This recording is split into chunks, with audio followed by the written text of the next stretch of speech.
Hello，大家晚上好啊！欢迎大家来到我们的直播。我们的直播呢，在过去停了一段时间啊，因为过去呢是一个非常容易操作的市况啊。在那段时间里面，我们也没有经常去做直播，反而是专注于服务好我们的学生。而今天呢，非常突发啊，你可以看到星期五的股市突然间崩跌了啊。那至于为什么，我们在待会儿也会来讲一下啊。但是我刚刚数了一下啊，距离我们上一次做直播，上一次也是我来做直播的，那应该也相差了接近半年的时间啊。所以一开始呢，也是先来跟大家打个招呼啊，大家晚上好啊。那你们也可以来分享一下，你们是来自于哪里的啊？你们是来自于香港、马来西亚啊、新加坡、台湾还是其他地方？你们都可以写在留言区啊，让我也对你有一个认识。毕竟我们已经接近半年没见了啊，所以这一次也是跟大家好好打个招呼。那这一次的直播呢，内容其实是非常丰富的。我们来看一下下一章。那今天晚上我们准备了以下的内容，同样的，你们想听哪一个多一点？你们一起来投票。分别有 A 全球股市包括加密货币的市场，在过去2天波动很大。那为什么会突然间有一个崩跌呢？如果你想知道这个原因的，你可以写一个 A。那 B 关于中美贸易战之间关税战之间有哪一些最新的更新呢？如果你对这一方面想了解更多的，你可以打一个 B。C 呢，就是我讲完了一些更新之后有哪一些是不能忽略的最关键的因素，而且更加重要的是，这个因素可能很多的散户或者是很多市场上面的参与者，他们都忽略掉了这个因素。如果你想知道这一点的，麻烦你打一个 C 啊。D 呢，就是现阶段波动这么大有危也有机，那到底哪一个工具更加有效？你可以你想了解更多的，写一个 D。那 E 呢？这个是我们第一次公布出来的这份礼物，在过去的直播你们可以回看，从来没有的，今天是限时会免费送给大家，而且是随时送的大家一定要看完整个直播不然的话，你如果错失了一小部分，可能就那个时候我们送了礼物，结果你是错失掉了所以呢，ABCDE，你对于哪一个部分更加有兴趣的，我们今天会在那个部分讲的更多一点。那另外呢，还是老环节，如果这个直播到了1000人，我们会回答一只股票或者是一个股票。而与此同时呢，我们今天还有一个额外的礼物，就是如果到了1000人之后我们会邀请七啪啪那今天他其实也在现场，只不过呢，他现在不是在忙直播，而是他准备了一份今天大礼物送给我们的学生那在待会儿我也会讲一下他准备了什么礼物。而现在其实他也是在涨的那如果到了1000人的话，我们也可以邀请七啪啪一起上来我们的直播间来跟我们一起互动，或者是回答你们的问题，好不好所以呢，你们如果今天想要这个礼物的你们也可以把这个直播分享出去给你的亲朋好友或者是有参与投资、对投资有兴趣的朋友们、家人们到了1000人，我们就来送这份礼物给大家，好不好？好，我们来看一下各位观众朋友们你们是对哪一个话题有兴趣？有些人说，哇，有一个人非常贪心ABCDE 全部都要我是没问题的，但是这个直播会不会时间太长可能我们争取一下好不好但是我看到更多的有人写 D， 有人写 B 也写 A 的也有 OK 好，那我还是需要留一点时间的毕竟如果这个直播最后到了1000人，我们还有额外的礼物送给你们，我们还是需要留一些时间的但如果没有到1000人，那就很可惜了所以大家也是趁着现在赶快把这个直播分享出去我们时隔大约半年的直播非常难得也是在这个周末赶工出来的一个准备。那我们开始吧我看到很多人写了 A， 我们先来讲一下在过去为什么会有一个这么大的波动。那事情的起因呢，就是在上个星期，中国呢它是出了一个稀土出口的管控。那这个管控呢，其实并不是10月份才第一次发布的它其实在今年的4月份已经开始了有一些出口的管控啊，只不过这一次呢因为稀土啊它旗下有很多不同的元素，之前的4月份它是针对某一部分的大概12种的稀土它有一些管控，但这一次呢它就连剩下的5种稀土呢都有一个出口的管控。那除了稀土之外还有其他的管控啊。那美国呢就不满意了啊。那你可以看到，在这个是10月10号的10点钟啊。那你可以看到特朗普发了一个签字文啊。那你看到很多文字，我就简单给你总结一下吧。就是有些非常奇怪的事情发生啊。中国呢就出了一些某某某的政策啊，一些出口的管制，那我们是非常不满意的。那他就威胁，这个时候还是威胁，就是威胁中国呢你如果再执行这个策略的话我们就会对你在原有的关税上面再增加100%的关税所以呢，你可以看到他在发布这个时间段是在美国开盘的美国股市的盘中，那他出了这个帖文之后，也马上有了一些连锁的反应。那我们先来看一下，除了稀土之外因为稀土是比较重中之重的一个因素，但是除了稀土之外还有比如说工业钻石，比如说港口对于美国的限制其实中国在上个星期也有发布但是市场的焦点还是在于稀土。那为什么稀土那么重要？我在待会儿会更加详细的去讲解。但是你可以看到中国呢是出了一系列的出口管制政策。好了，那我们来看一下星期五发生了什么事情我相信只要你是有参与股市的或者是你有买美股的那星期五可能大家也是损失不少或者是突然间看到从涨变跌的反应不知道你们是怎么样的那我那个时候刚刚做完 GMT 还是涨的那你可以看到在10点多之前还是涨的结果呢，在他出了这个帖文之后，突然间从绿色变成红色那我也是马上来做功课，发生了什么事情，也是来研究一下那不知道各位观众朋友们、同学们，你们的股票怎么样呢？你们是利润蒸发掉了，还是提前获利保住了你的利润你们都可以在你的留言区写一下你们的表现怎么样那有个同学说利润蒸发掉了，很惨不知道港股、台股明天开盘怎么样那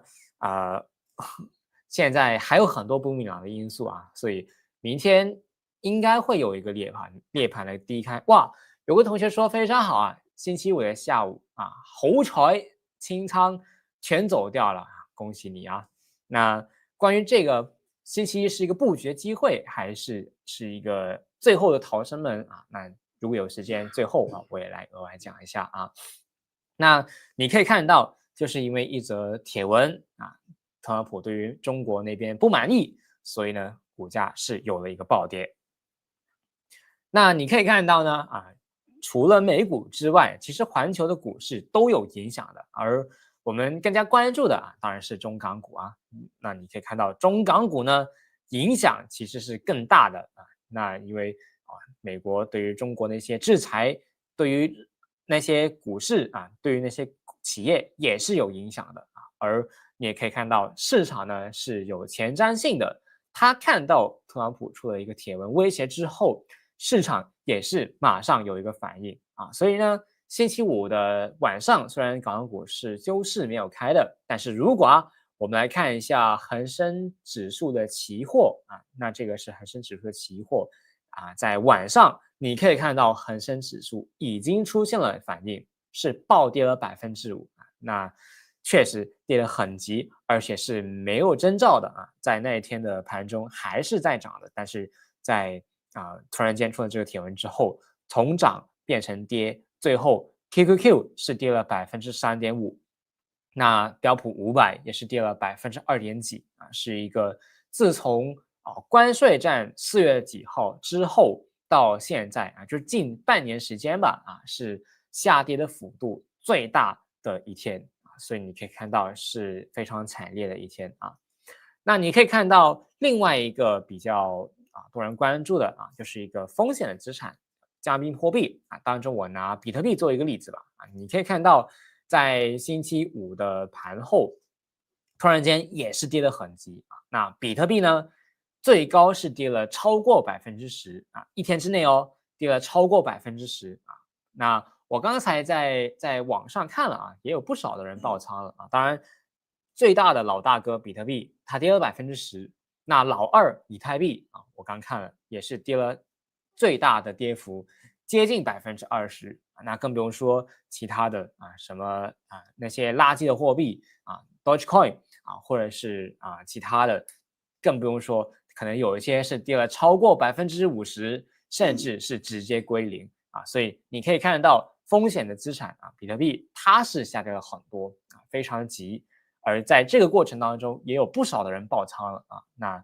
这里也是再一次反映，第一千万不要杠杆因为一旦下跌了，你可能几个亿瞬间归零的同时你的仓位甚至是负资产那第二就是这些风险的资产它的波动性还是很大的如果你要参与首先奇葩法是不买这些的他是不买比特币我也不买我只是少量的参与其他的相关的一些产业，但是如果你有参与的话第一千万不要开杠杆第二就是你要非常注意这些大波幅的产业一旦下跌可以下跌的非常急那刚才给大家回顾了一下过去的几天发生了什么事情，环球的股市包括加密货币发生了什么事情。那我们来讲一下一些后续在这个周末发生了什么事情。周末特朗普刚才呢那篇帖文只是一个威胁，但是你可以看到他随后再一次发了一个X 发了一个帖文，他就说了在11月1号开始要对中国加关税100%就是现有的关税再加上100%所以你可以看到中美的关税战或者是贸易战又重新的打起来了那我们先来讲一下在过去半年其实是一个很漂亮的一个上升期，就非常灿烂无论你买什么股票基本上也很容易会跟随着大盘一起涨的而为什么在突然之间股价反应会这么大呢会有一个这么急的下跌呢？那我们先来回顾一下在过去半年为什么会涨得这么快或者是涨得这么平稳的一个原因是什么那其实呢我是简单总结了以下2点。第一点呢我写在了这个字上面了关税战在4月份打起来之后，市场曾经是有一个非常大的动荡，但是在后续特朗普是有一些让步了或者是有一些清晰的方向，而随后市场看到中美之间的关税战是有一些缓和，甚至跟其他的国家是有了一些停止所以呢，一方面之前有一个很大的不明朗的因素，关于关税战的在后续5、6月份他们这么多国家之间掐谈了之后是回稳了那这是第一方面。第二方面呢，就是在过去的半年多市场也是一直憧憬着降息而你可以看到在9月份开始呢是降了1码那这个是过去半年市场憧憬着的一个情况所以呢，在过去好像是一个音乐里的游戏这个音乐不停的播放，那股市呢就非常的快乐就不停的涨好像中间有一些调整，但是随后又马上继续上涨了那我记得有一个梗图就是在过去的半年就是 AI 的股票不断的上涨，那 AI 呢就是一个老鼠圈甲骨文给 NVIDIA 投资 ，NVIDIA 给 OpenAI 投资，然后OpenAI 又跟甲骨文去买他们的那些设备然后无限的有一个轮回过去的半年呢在股票市场同样的一些 AI 的股票或者是过去不同的板块都是这样的一个非常乐观的情况，但是现在呢，随着这个帖文开始，我们可以看到之前上升的原因已经是消失掉了你可以看到在星期五、星期六关税战的这个不明朗的因素重新上来这个台面啊，那我们可以看到特朗普的态度是非常的硬的，而市场也是一个前瞻性的一个行为。他们认为呢，一旦关税战打起来了肯定不只是这些吧可能还有其他更多的反应的措施。所以呢，你可以看到在星期五的第一天，马上就有了一个非常急的下跌。那我们先来讲一下吧，为什么特朗普他会这么大的反应那我们就回到了刚才一开始中国有推出的一些稀土的出口管制当然这里呢我还是先讲一句，中国的稀土出口的管制呢，并不是只是针对美国，它其实是针对就所有的出口所以呢，其他的国家也是一样的但是老美他们就对号入座了就反应特别大然后就发了帖文威胁中国。那稀土这张关键牌为什么特朗普会非常的反应那么大呢？我们还是先科普一下稀土的元素到底是什么。那稀土的元素呢，其实是一种包含了17种金属元素的一个总称那当中有很多的名字呢也非常复杂有点像你们中学里面有学到的一些元素表那稀土呢，并不是真的稀有所以稀土的稀并不是稀少的稀而是因为它们提炼的过程当中是非常困难的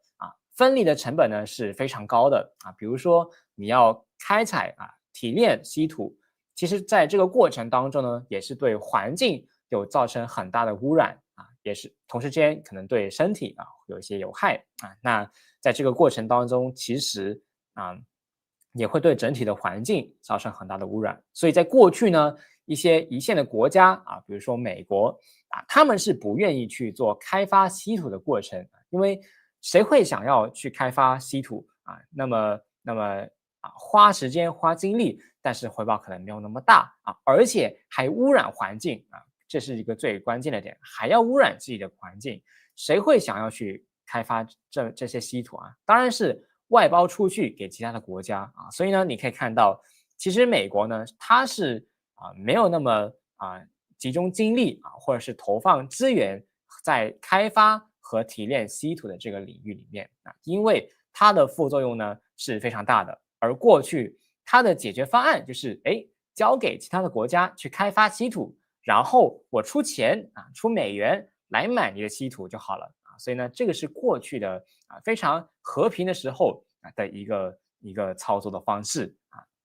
那稀土呢，为什么这么关键因为现在全球各个高科技的领域的产业他们都需要这些元素来制成的比如说你要做电动车。那里面的锂电池呢，是需要用到某一些稀土的元素就比如说国防部我要造火箭，我要造其他的比如说导弹那我也同样的需要用到稀土里面的资源。再比如说我要去制造芯片我要做半导体的各种的零件，里面也是一样需要用到各种各样的稀土的一些元素。而关键就在于中国它是拿着一个底牌。就是稀土的开采和精炼那你可以看到，这个是中国2024年的全球的稀土的市占份额那你可以看到，在开采的部分，中国是占了超过60%而精炼的你可以看到是占了超过90%就像我刚才说的一些一线的国家。像美国他们或者是欧洲他们是不愿意开发稀土的因为污染环境嘛，所以呢，他们就把这样关键的因素外包出去了。那中国就在过去掌握了超过60%的开采和精炼，超过90%而现在中国呢就不乐意了我不跟你玩关税战了我直接给你玩把大的他就现在开始管控稀土的元素。那你不可能不使用它的稀土你不可能去绕过它的精炼的过程，你选择其他的国家不可能的因为你几乎是垄断了整个市场接近90%所以呢啊，你可以看到美国就不乐意了啊，他就直接跟你威胁啊，想要加你100%的关税啊，想要跟你闹啊，因为这个是一个中美贸易战之间的中国那一方面的一个王牌啊，因为你除了中国，你还能选其他国家吗？啊，你能选马来西亚吗？啊，你看一下经验的部分，马来西亚占几啊，10%不到，哎，只有个位数。而你可以看到美国占了多少，在开采的部分它比较大一点啊，它是全世界的第3名啊，但第3名可能连10%都没有啊。但是你看一下经验的部分啊，它只是占了可能5%以内啊，所以美国在这一方面呢就被掐脖子了啊，它是没有办法啊，它要跟中国去硬碰硬打一个硬仗啊。那除此之外啊，这些稀土啊，有了一些出口的管控啊，可能会导致一些成本上涨啊，或者是跟美国之间闹了一些情绪啊。而更加关键的啊，其实很多人他都忽略了一点，那这一点呢应该说2点吧，有2点是忽略到的。那大家可以猜一下，有哪2点是现在很多的散户忽略掉的啊？你可以写下来。那因为稀土的出口管制多了啊，那可能我的一些成本上涨了啊，那成本上涨了又怎么样呢？那关键的是哪一些风险是大家现在可能还没有意识到的？你们可以想一下啊，写在留言区，我们来看一下。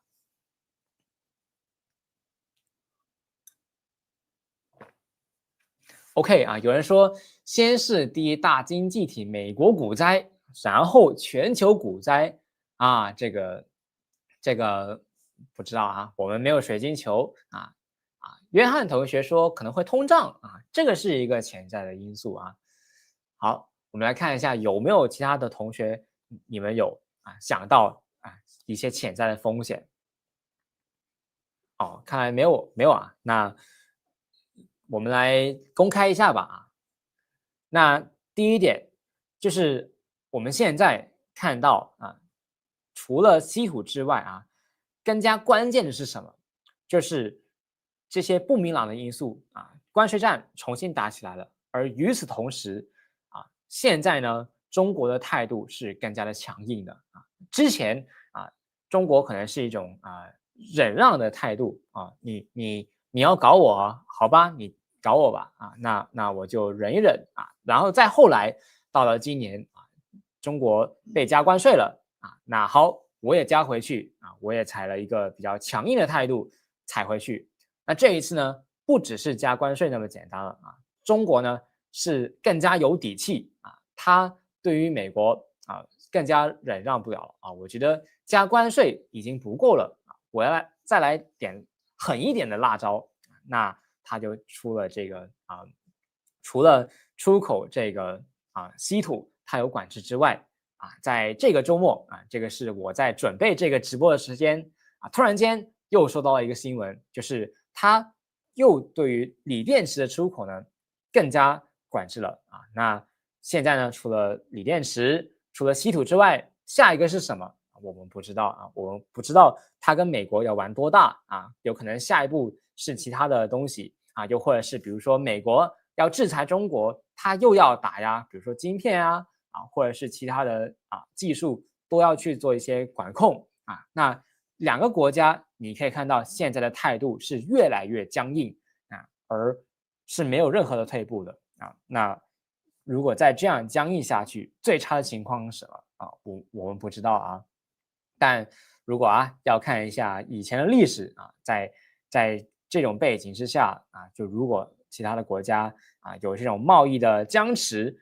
最终可能会研发的比如说是2战那会不会这一次又再次打起了战争我们不知道当然我也不希望会有最终的这个最差的发展但是很不乐意看到的就是现在2个国家之间的态度是越来越僵硬的那还有另外一个为大家没有看到的一个潜在的风险其实刚才约翰同学也讲了但只是很表面的讲了一句通胀那其实如果我们来详细的讲一下就是稀土的限制呢，导致了那些企业它如果需要这些材料去制造他们的产品或者是需要去造那些高科技的零件的时候，导致他们的成本就上涨了又或者是他们如果只有同样的钱，他们要产出的那些产能就会下降了那导致通胀的忧虑呢有可能会重现所以呢，我们就回到了一开始我们讲到的上涨的动能那一开始给大家看到关税战的这个因素，现在没有了现在重新打起来了到底要维持多久以后的反应怎么样？我们没有看到一个好转的结果反而是越来越僵硬。那第二个之前引领着股市上涨的一个因素就是憧憬的降息。那虽然现在呢市场大部分的还是觉得10月份会降息，然后年底可能还会继续降息但是没有这个水晶球，我们也不知道是不是真的会降息但是如果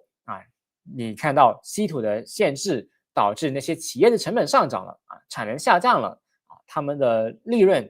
增长放缓了，或者是利润缩小了，那也会导致有这个通胀的忧虑所以呢，在这里第二点呢，我是打了一个问号到底是不是真的会那么顺利的降息呢？我们现在还是抱着一个我们也不知道这个是一个大家现在还没有意识到的一个风险所以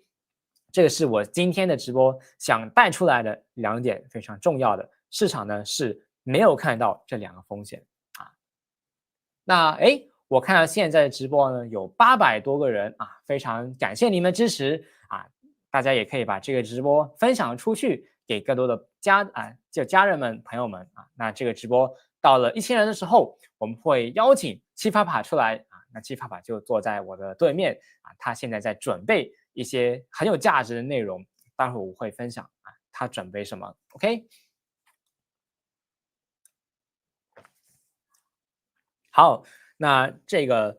礼物我们待会儿会公布而且是仅限于今天的那我们来讲一下其实在这个星期的 GMT我觉得我真的很敬佩七啪啪就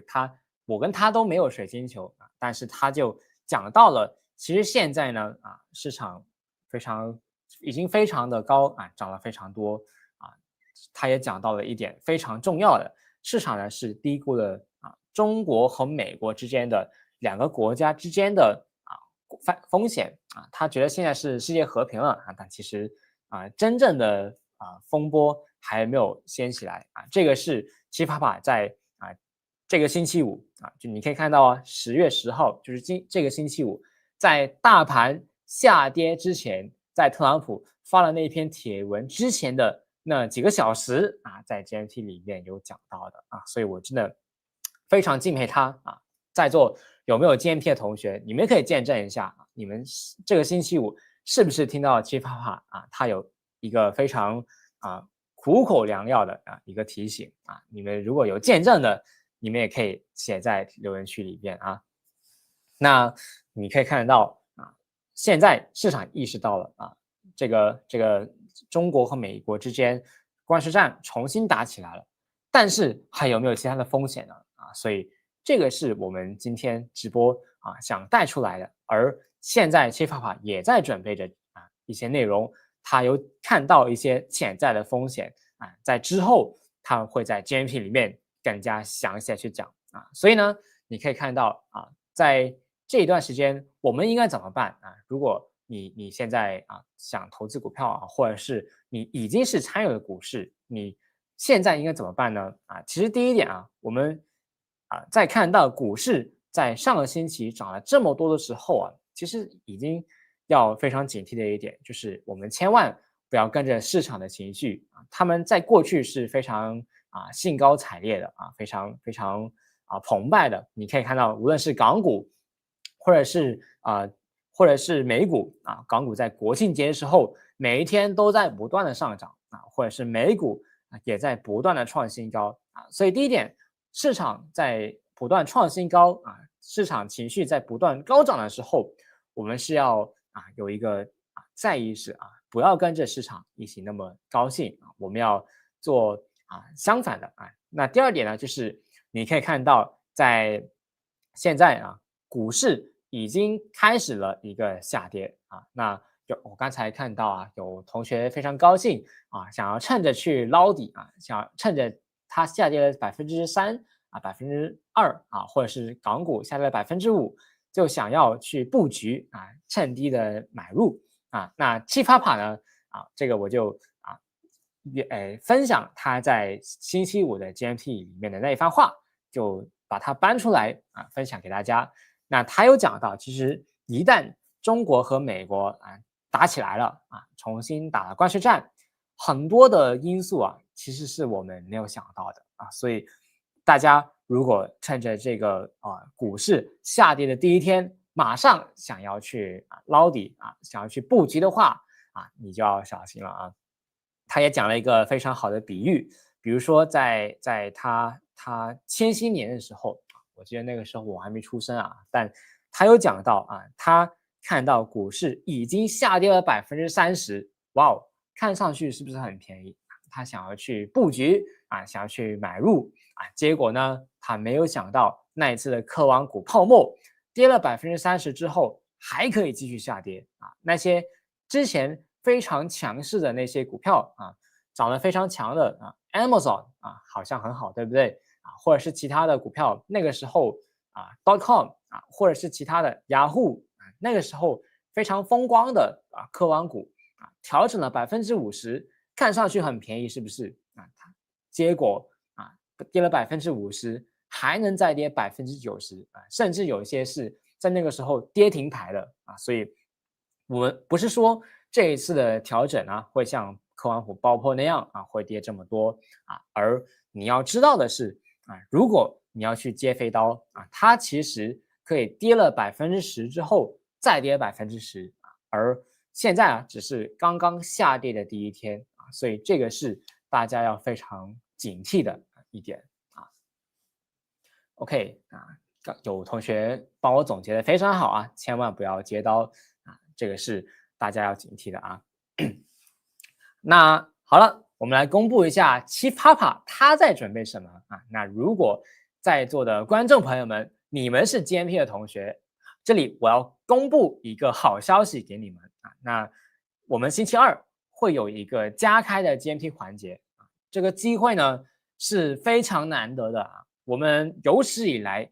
只有做过一次，这一次呢是第二次加开 GMT 的环节。那我们的 GMT 一般来说呢都是在星期五的晚上，上一次有加开的环节呢是在2025年的4月9号就是特朗普关税战那段时间的那个非常关键的时刻七法帕呢做了一个直播有没有在座的 GMP 的同学你们是有见证着那一次的直播是不是价值非常满满的你们有没有把握到那一次机会如果有的话你们可以出来讲一下见证着这个机会的，你们可以讲一下出来讲一下那如果你不是 GMT 的同学的话不好意思我们今天不是卖课程的我们今天只是来做一个分享但真的很想邀请你们如果你们不是 GMT 的同学，在我们的右边有一个二维码你们可以扫一下了解更多或者是去报名那你现在报名的话，星期二加开的这个 GMT 的 bonus 环节，你们就有这个机会把握到了。我们来看一下，在上一次的加开 bonus 的环节到底有多少的价值你可以看到，在那一天是有很多的PPT 很多的内容讲出来，七法法也讲到了几个不同的可能性，以及为什么特朗普在那个时候要掀起关税战。那好了，有几个不同的可能性，后续会有什么样的应对措施呢？他也讲了几个不同的策略，然后还讲到了几个关键的股票那我记得有些股票呢涨得比较缓慢一点的它可能表现没有那么好吧但也是跑赢恒生指数的而涨得好一点的就涨了超过100%，甚至200%以上的那这个就是刚就半年前Chipapa为大家加开的一个 GMT 的环节啊，它是分享了很多的机会。而你也可以看到右边的这张图呢，啊，是我们其中的一个 GMT 的学生，他是成功的把握到了这个机会，然后在4月9号到他上一次截图给我们的时候，他是成功把握到了这个机会，也是跑赢了所有的指数啊。那这位同学也是非常的了不起啊！我也看到有一个同学说非常期待星期二啊，你应该是 GMT 的同学吧？我也认识你也是。有讲到他是完全的把握到4月份那一次的直播所带来的机会那恭喜你那我也看到也有很多不同的GMT 的同学们，那我们在星期二再见大家，好不好那除了这份礼物我们还有另外一份礼物。那如果你不是GMT 的同学或者是你之前没有了解过我们，你是第一次来参加我们的直播或者是第一次看见我这个新面孔，那今天呢，我会送大家一个价值998的一个限时免费礼物。那这份礼物呢，也是第一次在直播间里面公开送给大家的，就是我的怎么样能够在股票市场，无论是升势跌势都能够稳定获利的一个公益课时间1个小时的我会在这里免费的送给大家。那这一份礼物呢是限时的我也不知道什么时候我们会选择加价或者是我们的团队会选择下架，所以大家真的趁着这个难得的机会，股票市场大家不要接飞刀但是你们能投资什么呢？最好的投资，大家记不记得在2025年的直播我讲过很多次了，就是投资自己的脑袋那如果你是没有上过我们的这个课程或者是没有拿过这个礼物，今天也是可以扫一下我们右边的2维码去领取这份免费的礼物我们不知道什么时候下架，所以大家记得在看完这个直播之后马上去把握这个机会那在这份礼物是不是非常的疯狂而更加疯狂的是什么这个是Chipapa在我开这个直播之前的1个小时，他跟我说的一个重磅消息我看完之后也是非常的 surprise 非常惊讶我从来没有想到今天送了一份礼物给 GMT 的学生送了一份礼物给所有的观众，他还要我去送一份礼物送给我们的学生我觉得这个是我们有史以来送过最多礼物的一次那这个礼物是什么呢？也是只限这个星期的那我们刚才有讲到，我们会送直播给我们 GMT 的学生，我们会送我们的一个限时价值998的一份礼物一个小时的公益课送给我们的所有观众朋友们以及你有参与到这场直播的观众朋友们而除此之外，还有一份礼物送给我们的学生。如果你是 GMT 的学生和如果你之前已经有买过我的公益课影视技术的学生如果你之前已经是我们的粉丝支持过我们的，这个星期我们还会有一份礼物送给你们，就是我们会有一个一个分析的影片我们会在星期一发布的，就是就是明天我们会发布给大家的，就是一个现在的股市最新的分析影片在这个星期一，就是明天我们会分享给你们来送给大家的一个价值。而除此之外，在未来的一个星期星期一、星期二、星期三、星期四和星期五，我们都会有一个大盘的最新的贴士更新就是在我们香港的时间呢是8点多9点半之前，就是一个开盘前的时间。那我们在开盘前的那段时间呢，会有一个最新的贴士的更新有一些文字价值非常多价值满满的，会每一天开盘之前送给大家所以这个是我们有史以来直播间里面送的最多礼物的一次那如果你们还没有把握到的你们可以来报名 GMT 或者是如果你对我们的礼物998的那一份公益课有兴趣的，你们可以去扫一下我们的链接。好，那Chipapa，你送了太多礼物了，人家搞不清楚我们来澄清一下。我刚才听的也蛮乱的。OK，星期二的 GMP 的额外 bonus 啊，多一个 GMP 的晚上只限 GMP 的同学。对 ，OK 啊，所以 GMT 的同学恭喜你啊，因为我真的是很想4月9号加开了 GMT 给大家，对吧？好多人都赚到钱了啊。约翰同学刚才有说过，哎呀没有买，但是我有说，对不对？我有说你没买是你的问题还是我的问题？不是我的问题，是不是？OK 啊，那但是呢，你也有见证到我所说的股票，好多都是啊，好多同学都赚大钱了啊。不是好多了，所有的股票都涨，所有的股票都涨，多与少的问题而已。我说好多的，除了约翰可能一个之外都赚了钱。OK， 那约翰没有赚到也有遗憾，对吧？OK， 那不要留遗憾了啊。OK， 所以第二个礼物呢是这个998的那个公益课啊，价值998啊，但是呢我们刚做好呢。我也是把这个礼物送给大家啊！我见证 Rich， 这个是6月份我教你开始做的，对吧？你构思是6月开始构思的，7月开始加码来做的啊，整整做了7月、8月、9月3个月啊，做了3个月的，现在是免费送给大家的。OK， 那这是第二个啊，这个麦克可以吗？啊，没坏掉。